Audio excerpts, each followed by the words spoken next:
A Summer's Trade by Deborah W. Trotter. Illustrated by Irving Toddy. Question of the Week. Why do people make sacrifices for others? Genre. Realistic fiction tells a story about characters and situations that seem real but come from the author's imagination. As you read, notice how the story's events give rise to the ending. A dusty pickup bounced along the rutted dirt road on the Navajo Indian Reservation outside of Gallup, New Mexico. The early morning sun brought out deep red hues in nearby rocks and yellows and purples on distant mesas. In the passenger seat, Tony barely noticed how the ride jostled him. He had made this long trip to Gallup with his mother many times. This morning, Tony daydreamed about spending some of his summer days at home on the reservation instead of going into Gallup. He would ride with his father, helping to tend the family's roaming flocks of sheep and goats. But Tony needed a saddle before he could sit for hours on the back of a pony. In the trading post next door to the restaurant where his mother was a waitress, Tony had discovered a beautiful used saddle for sale. Its dark leather was worn smooth, and there were small nuggets of turquoise laced into the rawhide braid wrapped around the horn. Mr. Hilson, the owner of the trading post, invited Tony to help out around the store. In payment, Mr. Hilson put $20 a week into an account for him. As soon as he earned enough money, Tony wanted to buy that saddle. He hoped no one else bought it first. "Here we are," said his mother as she parked in front of the trading post. Tony got out and slammed the truck door. The high desert wind fluttered the bandana covering his straight black hair. "Come see me at lunchtime," his mother said. Tony waved as she walked toward the restaurant. The bell on the door jingled as Tony walked into the trading post. "Good morning, Tony," said Mr. Hilson. "Today I need you to unpack some canned goods and stack them carefully on the store shelves. Then you can sweep out the storage area. It's really dusty back there." "Okay, Mr. Hilson." The trading post did a lot of business. Tourists came to buy Indian-made goods, such as baskets, pottery, turquoise jewelry, and colorful woven rugs. Regular customers could buy or trade for just about anything they needed. Navajos could trade or pawn their jewelry in exchange for cash. Some did it because they needed money. Many did it because they wanted their turquoise jewelry to be safe in the trading post vault until they needed it for ceremonial wear. Tony worked hard. There was almost always sweeping to do. Unpacking boxes and stacking things on shelves was a regular job, too. If Mr. Hilson was busy, Tony could help customers. He knew where to find everything that was stocked in the trading post. At lunchtime, Tony went next door as usual. He sat on a tall stool at the counter. Clattering dishes, chattering voices, and cooking aromas filled the air. Merle's Diner was always busy. As customers ate, Navajo craftsmen took turns coming in from their vendor stands outside to move among the tables, offering their jewelry and art for sale. Sometimes Tony's grandmother did that too.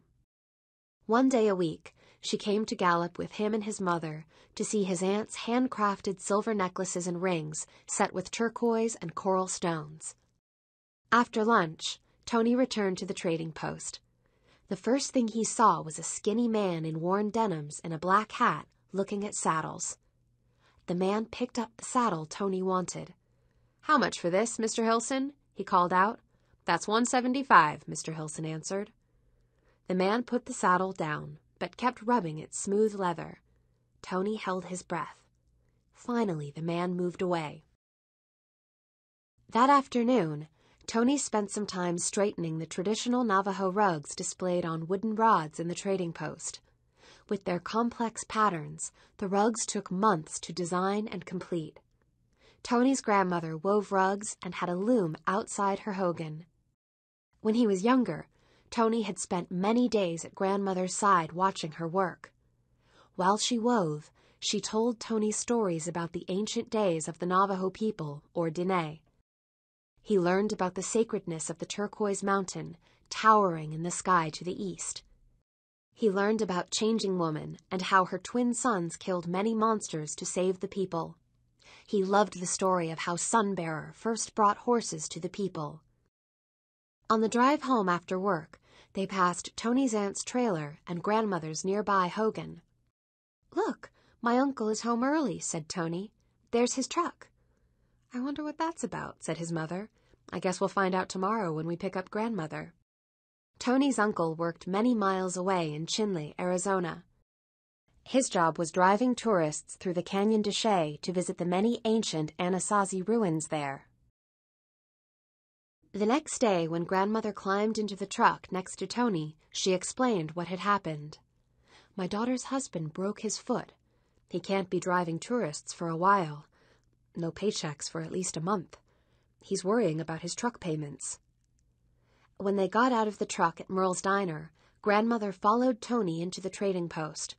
Her velvet skirt swished as she marched over to the pawn counter and removed her silver and turquoise bracelet, the one she had worn since she was a young woman.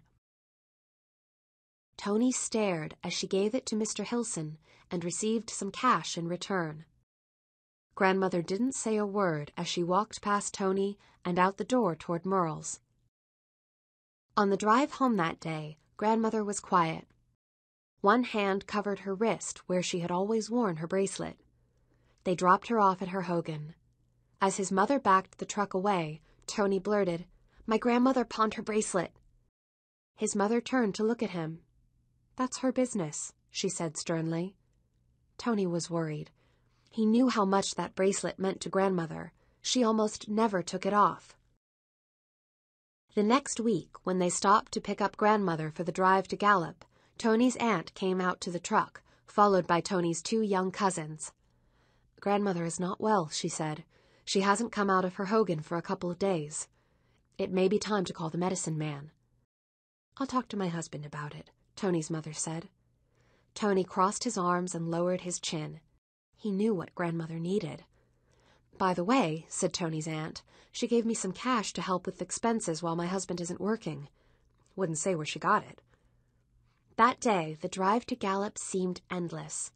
When they got to Merle's, Tony ran to the trading post and went straight to the pawn counter. "Mr. Hilson," he said, "I have to buy back my grandmother's bracelet." "You know the rules, Tony. Pawn can't be sold except to the owner for at least 6 months," said Mr. Hilson. "But it's for her," Tony's voice quavered. "She's sick. She needs it back." "Well, since you're family, I guess it might be all right," Mr. Hilson hesitated. "Should I take the money out of your account?" Tony stood up straighter and nodded. "Yes, please. Today." On the drive home, Tony said, "We need to stop at grandmother's. I have something for her." His mother said nothing, but she turned off the main road and stopped in front of grandmother's hogan. Tony got out and quietly entered. Grandmother was lying down, her eyes closed. "My grandmother," Tony whispered. He held out her turquoise bracelet. She opened her eyes and nodded slightly. Tony approached and carefully lifted her wrist. Then he slipped the bracelet back on where it belonged. Grandmother closed her eyes again, and Tony left the hogan. That night, Tony's father drove over to see grandmother and talk with his sister about arranging for a healing ceremony. He returned in a happy mood.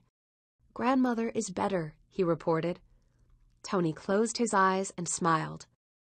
The following week, grandmother went with Tony and his mother to Gallup. When they arrived at Merle's, Tony dragged his feet toward the trading post. He had to start all over again, saving for a saddle. He kicked a few bottle caps along the sidewalk and finally went inside. Grandmother was talking with Mr. Hilson. Tony went to look at the saddle. There was an empty space on the sawhorse where it used to sit. Someone had bought it. Tony hid from grandmother as she left the store so she wouldn't see his sad face. Somehow he made it through the day without anyone asking him what was wrong. When it was time to go home, he went out to the truck.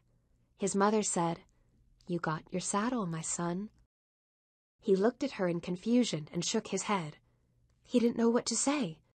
She pointed to the back of the truck. Tony hopped up and leaned on his forearms, feet dangling, to see into the truck bed.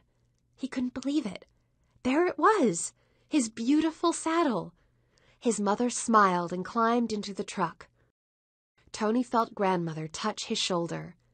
He turned and she nodded slowly, her wrinkled brown face not quite hiding a smile. "Mr. Hilson traded your saddle against my next rug," she said. "Now, let's go home."